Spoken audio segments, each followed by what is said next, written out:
Welcome to the Great Detectives of Old Time Radio from Boise, Idaho. This is your host, Adam Graham.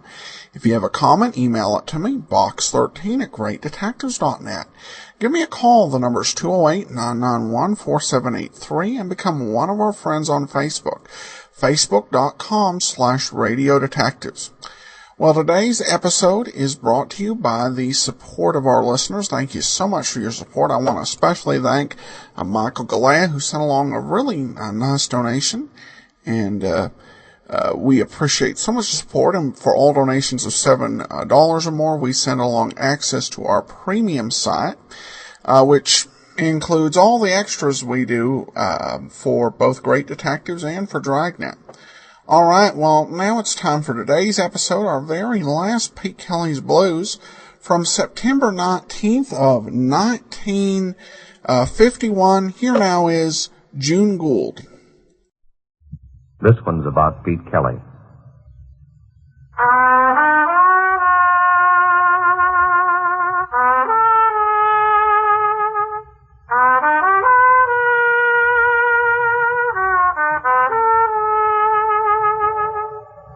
About the world he goes around in. It's about the big music, and the big trouble, and the big 20s. So when they ask you, tell them this one's about the blues. Pete Kelly's Blues.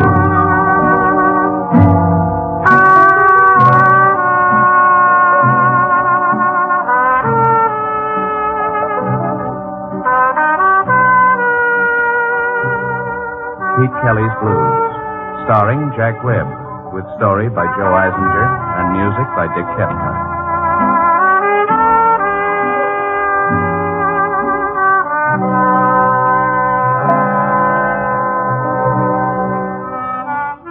My name's Pete Kelly. I play cornet. You'll find us at 417 Cherry Street, Kansas City, on the Missouri side. It's a standard speakeasy. The slot in the front door is regulation size, just wide enough to frame a suspicious eye, and the bottoms of the shot glasses aren't quite thick enough to reach the top. It's a well-run, orderly crib, the kind of a place the local prohibition agents can bring their wives to. The lease is owned by George Lupo. He's a fat, friendly little guy who always has his hand in his pocket. We start grinding every night about 10, and we play till Lupo runs out of inventory. But that's all right with us. He lets us play the kind of music we like. And on the breaks, he doesn't care how many nickels we throw into the pianola. Our nickels, his pianola.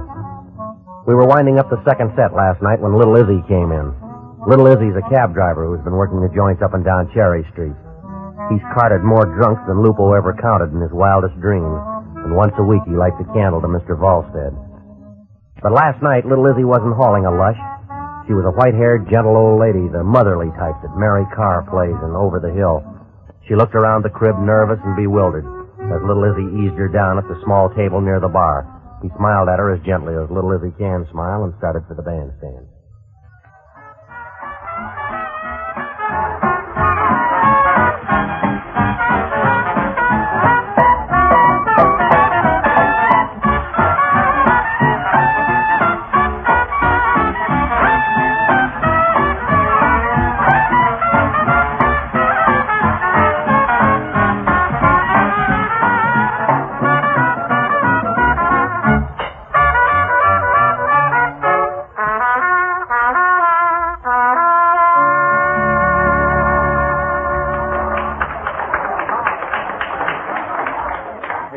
Hi, Izzy. How's the taxi business? Yesterday I picked her up, and I've been hauling her ever since, from barrel house to barrel house, from crib to crib.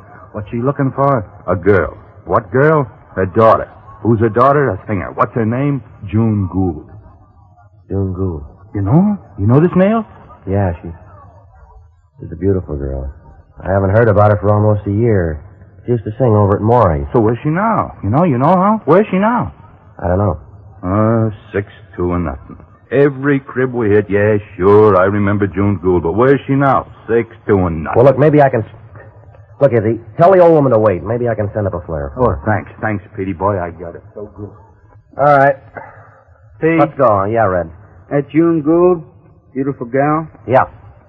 Ever hear Nails Norton? Yeah. Used to torch for her with a 1,000-watt torch. So? So she wouldn't give him the coffee that spilled in the saucer. So? I wouldn't go asking around about it. So let's do the number, huh? So sure. All right. Whispering. Good and bright. Here we go. Everybody ready? All right.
All right. Take 5. Use some nickels, huh, Red? Oh, man, that Lupo, he's going to get rich off us. Petey, this is Miss Gould. How do you do, Miss Gould? Miss Gould, this is Pete Kelly. Mr. Kelly. Mr. Kelly here said he'll take care of everything for you, Mrs. Gould. Well, I didn't exactly say Your that. worries are over now, Mrs. Gould, so I'll leave you with Mr. Kelly and good luck. No, Izzy, wait a minute. Wait. Mr. Kelly, I don't know how to thank you. You've given me new hope. I was ready to. Sure, all right. Now, come on. It's going to be all right, Miss Gould. Don't cry. I'm sorry. But it's so hard to... Well, come on now. Let's unglue it. Tell me about it, huh? Well, my little girl, June, she was always a very beautiful child. We lived alone in Cleveland. Her father died when she was a baby. She always had a lovely voice. She came here to Kansas City to get a start as a singer. When was this? 2 years ago. Last I heard, she was working in a place called Maury's. Mm-hmm. She would write to me every week. Always send me a check for support. Oh, she's a good girl, Mr. Kelly. And I'm so worried. How long haven't you heard from her? Oh, it's been more than 6-7 months now. No letters at all. But each week a money order. But no letter. Each week you get a money order from her? Well, I don't know. There's no letter, no name. Just a money order to support me. And I finally saved enough to come here to look for her. Yeah, I see. Oh, I've tried everything, Mr. Kelly. Yeah. All right, you wait here, Mrs. Gould. I'll buzz around. Maybe I can come back with some answers for you. And, Mr. Kelly. Yeah. I beg you to promise me. No matter what the answers are, you tell me the truth. Yeah, sure.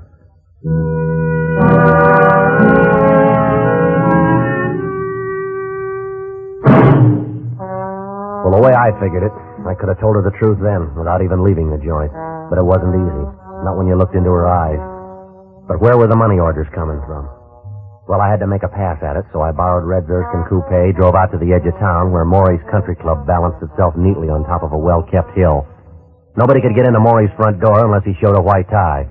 I got in through the kitchen and made for Maury's private office up on the second floor. Yes? Can I buy a minute of your time, Maury? Come in, Pete. What can I do for you?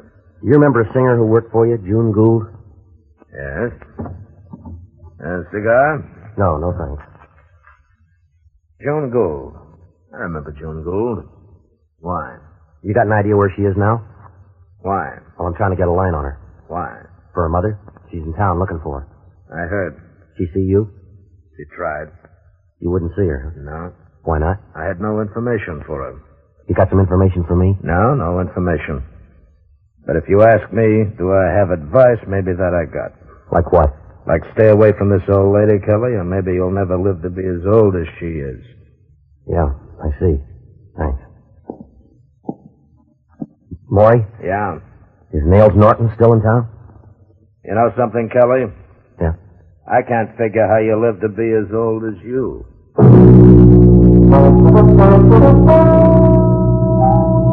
And that did it. As clearly as he could, Maury was trying to tell me to go back to Lupo's, pick up my horn, and blow myself to a comfortable old age. And I agreed with him. That was the smart thing for me to do. Go back to 417 and forget all about June Gould. So I hustled the Erskine back downtown, cut across the 12th Street Bridge to the Kansas side, jolted down Boulder Road to Fat Annie's place and Maggie Jackson. Maybe more than a few people in town knew what had happened to June Gould, but if there was anybody who knew and who would tell me, it'd be Maggie Jackson. Maggie was just going into a number when I walked in. You're just in time, Pete. I need some strong support. Hi, Maggie. How about helping me through one course of What Have I Done? I didn't bring my horn. How about Artie Hamilton's? He's in the back room. He won't mind. Here. Well, okay. Wait a minute. You better let me try an A here. It's a little loud. Just a minute. Okay, just a second. All right, I guess we can try it. All right. What have I done?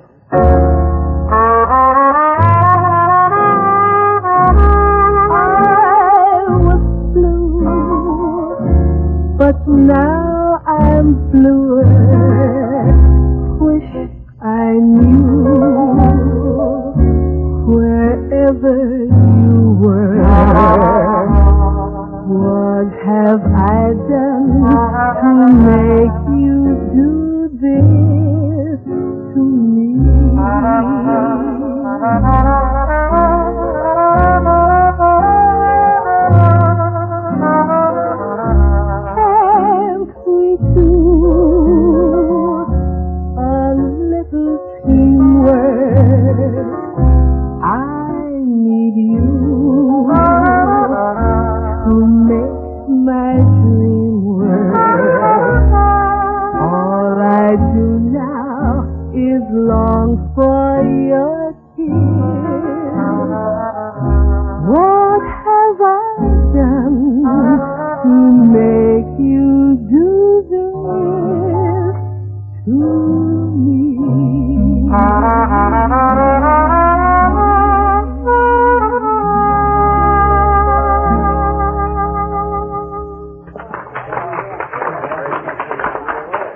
Nice, Petey. Thanks a lot.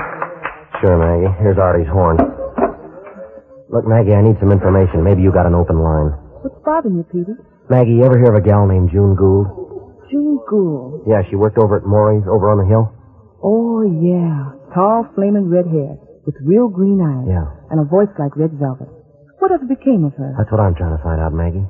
Ain't thought about her in a long time. She just dropped out of sight suddenly, like last year's calendar. Well, you got any idea at all, Maggie? Anything you heard? No, Petey. Never did know much about that gal. Except she used to bunk with another gal. Who? Dancer down at the Cuban casino. Name of Flora Acosta. Flora Acosta, huh? Thanks, Maggie. Sure. Good luck to you.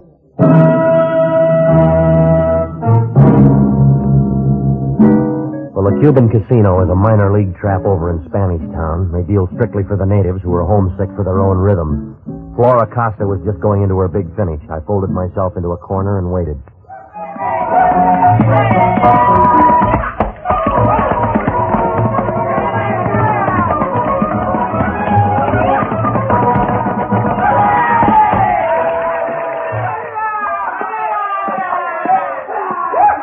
Acosta? See?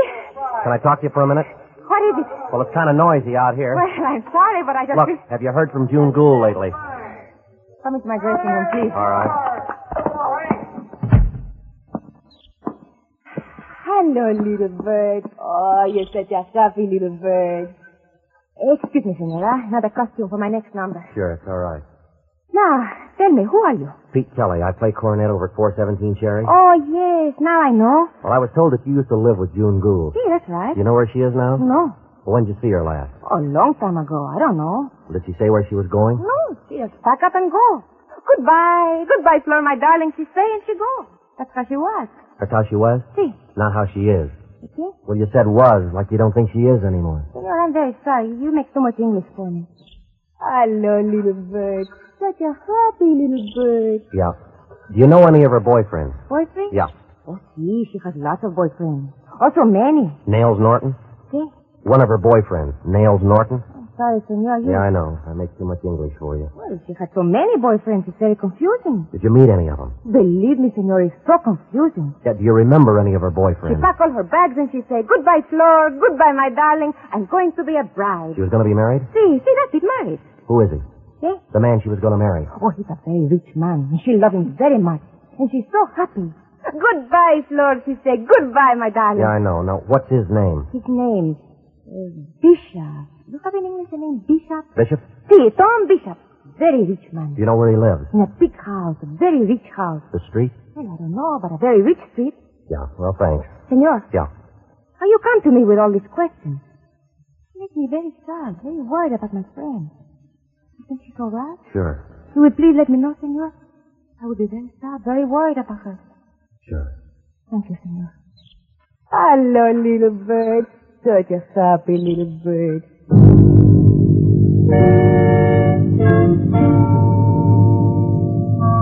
Well, I left the happy little bird and found me a city directory. Thomas Bishop, Vice President, Grundy Savings Bank and Loan. Residence, 440 North Camberwell.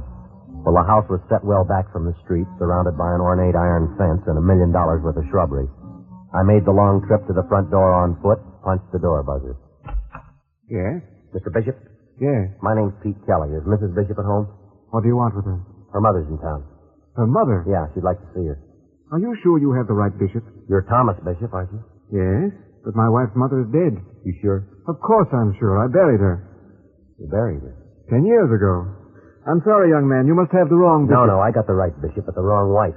What'd you do with June Gould? Be quiet. Afraid your wife will hear? What do you want? I want to know what happened to June Gould. Please, Mr. Kelly, not here. Police headquarters suit you better? I beg you, come away from the house. All right. Now, come on, tell me about it. Mr. Kelly, I assure you... I don't want assurances. I want information. Where's June Gould? I don't know. You were going to marry her? It was a misunderstanding. You mean you already had a misunderstanding wife, huh? June knew I was married, but we loved each other. We were going to run away. And what happened? I don't know. Now, come on, you're going to have to do better than that. We decided we'd made all the arrangements, and I never saw her again. I never heard from her. I searched everywhere, tried everything, but without success. Please believe me, Mr. Kelly. I'm telling you the honest truth. And you never got a line on her? No lead at all? Nothing. Except a vague rumor that she'd been seen with a man named Maxie Finn. Maxie Finn? The two-bit bookie? Yes. I was shocked when I learned what he is. I couldn't believe that she would... Yeah, leave the great Mr. Bishop for a mouse like Maxie Finn? That's what needled you, huh? No, Mr. Kelly. I don't blame you for thinking that. But the truth is, I loved her. She was the most beautiful woman I'd ever seen. And for the first time in my life, You see, I married when I was very young, calculatingly, to put myself ahead in the world. Well, my marriage gave me what I thought it would, great financial success.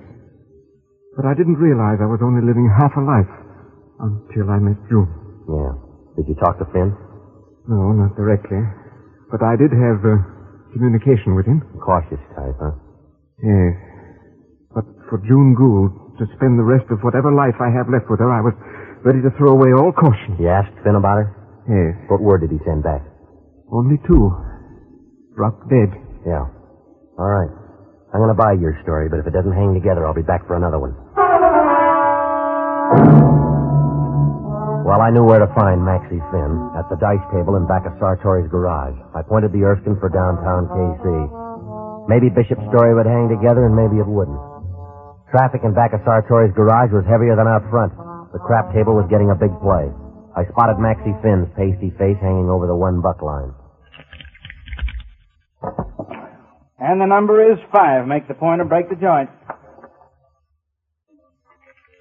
And the man throws. Days in the week, pass the dice to make some ice.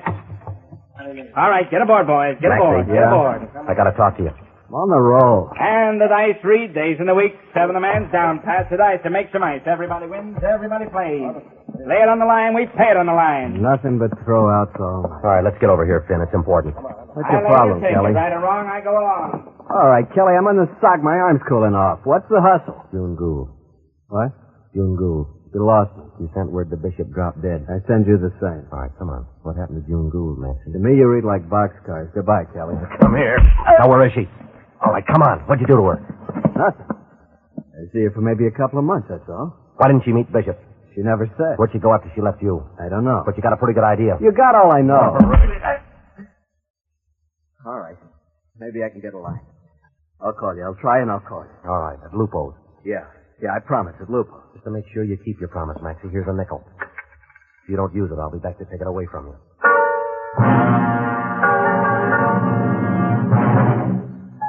Well, I had to leave it that way.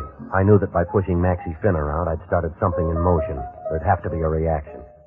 Back at 417, I found Mrs. Gould right where I'd left her. She looked up at me anxiously as I went over to her table. Any news, Mr. Kelly? I'm waiting for word now, Mrs. Gould. Do you think that... Mrs. Gould, I don't think. This is the time for waiting. It's the toughest time of all. Where are you stopping? The Jefferson Hotel. All right, now look, you go back there. Oh, No, don't argue. No use sitting in this trap the rest of the night. Get yourself some rest. I'll call you as soon as I get word. All right, Mr. Kelly. I'll do as you say. Somehow I feel you're the only one who could help me. All right, Miss Gould. Bye.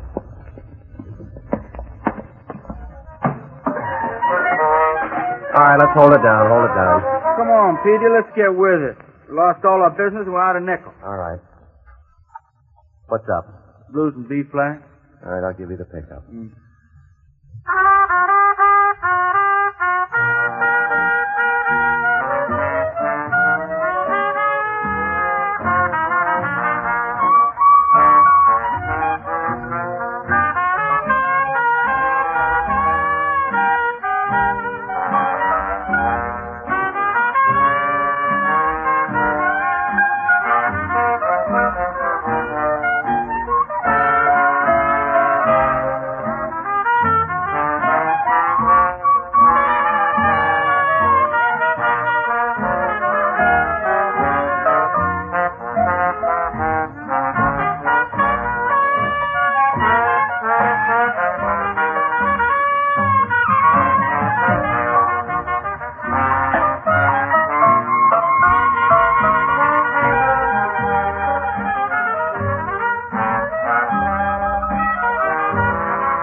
Petey. Yeah. Nails Norton. Heading this way. Yeah. Kelly, Yeah? come down off of there. What for? This.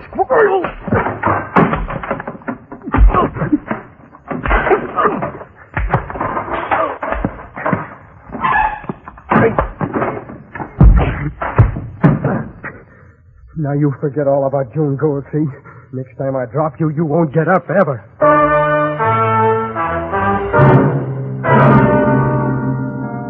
Well, I pulled myself together from all corners of the joint, raced for the Erskine, walloped it downtown to Sartori's garage. I felt no pain, nothing but a wild, flaming anger. I had all my connections, from Maggie to Flora, to Bishop, to Finn, to Nails. Finn to Nails Norton. Finn kept his promise all right. He'd used the nickel, but not to call me. The crap game was still hot, but Maxie Finn had lammed. I tore around town and finally caught up with Finn in the back room at Joe Donegan's. He saw me coming, turned a dirty gray, and tried to duck out the back. He never made it. The first word I threw at him was a right from the floor. All right, Maxie. Please, Kelly. Stop it, Kelly, stop it. All right. You called Nails Norton. I had to. You told him I'm looking for June Gould. Now give me the truth. 725 Baltimore. Louder. June. 725 Baltimore. The truth, Kelly, the truth. 725, room 6. All right, Maxie. If you ain't leveling this time, I'll break you in two.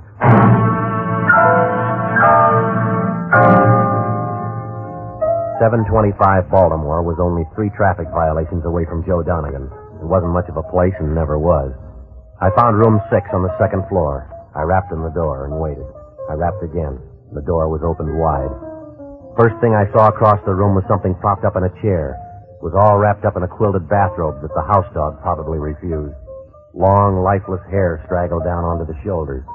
It must have been a woman, but I wouldn't swear to it in a court of law. You couldn't tell by the face, a mass of gnarled, scarred tissue, the mouth pulled into a permanent, fixed grin. A bottle of gin was held on a broomstick hand.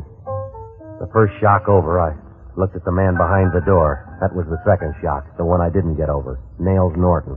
All right, Nails. Tell him to come all the way in. Go ahead.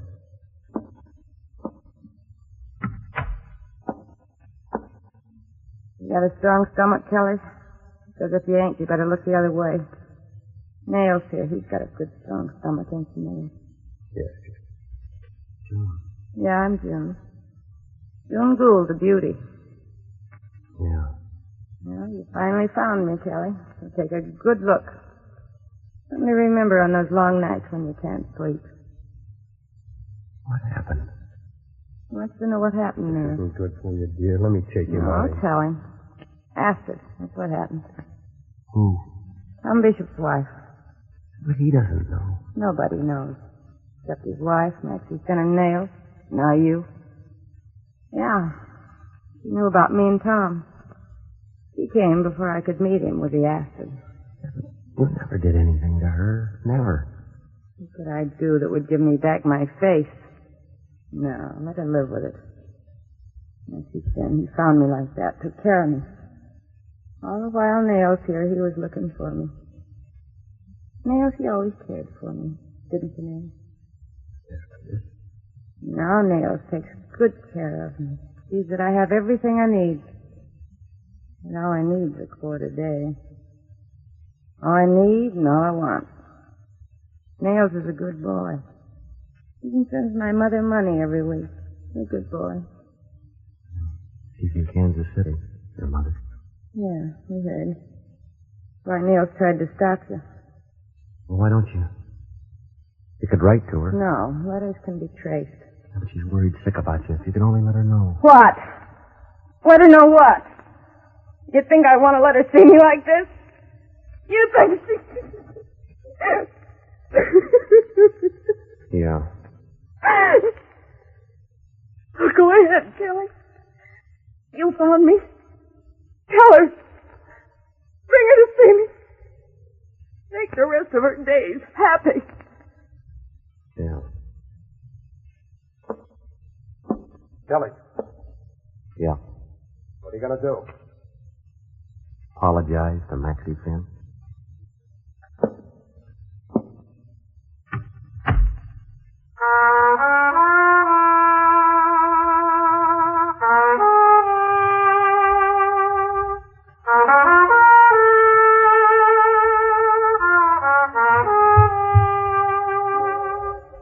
Pete Kelly's Blues, starring Jack Webb, with story by Joe Eisinger and music by Dick Cathcart.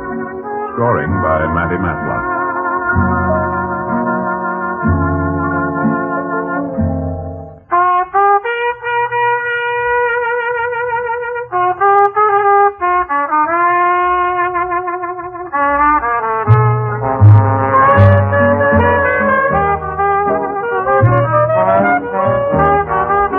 The music of Pete Kelly's Big Seven consists of Dick Cathcart on cornet, Matty Matlock on clarinet, Nick Patul on drums, Ray Sherman on piano, George Van on guitar, Jed Bernard on bass, Mo Schneider on trombone.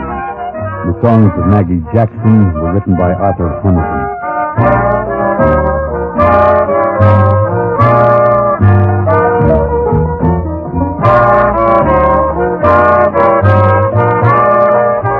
Pete Kelly's Blues is a presentation of the United States Armed Forces Radio Service.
Welcome back. Well, this was probably the most detective-like episode.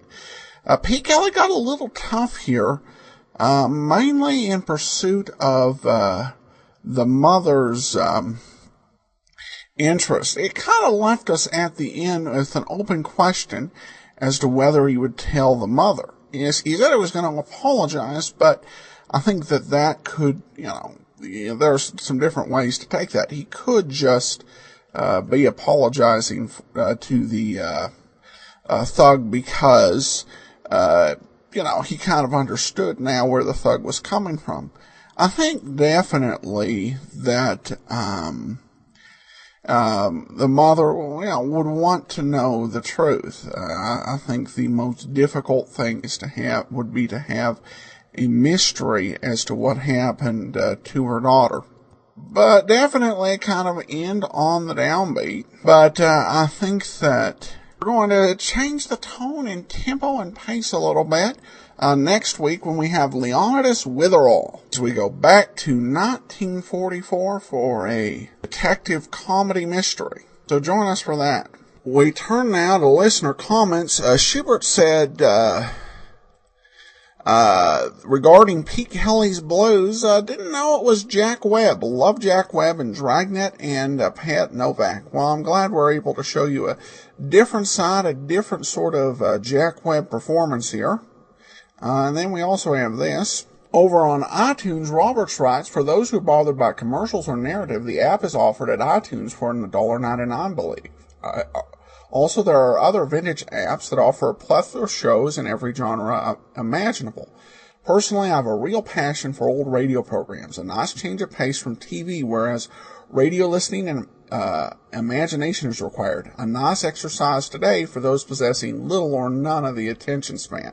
Well, thanks, Robert. I should clarify regarding the app that you still get the commentaries in the commercials with the app on the regular episodes. However, I also post a lot of extra shows there, old-time radio programs that usually just take a look at our detective actors in a different role. We've had dramas, comedies, things like that, and that we include commentary but omit ads on the extra shows because it came with something you paid for. Only things that come without any ads other than those that were originally inserted are, on occasion, I'll share with you a show that I found that I'm going to do in the future and give you kind of a chance to preview it if you've got the app. So thanks so much for the comment, Robert. And that will actually do us for today. We'll be back tomorrow with Let George Do It.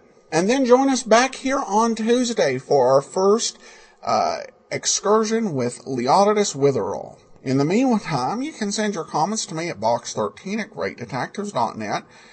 Follow us on Twitter at Radio Detectives and call us 208-991-4783. But from Boise, Idaho, this is your host, Adam Graham, signing off.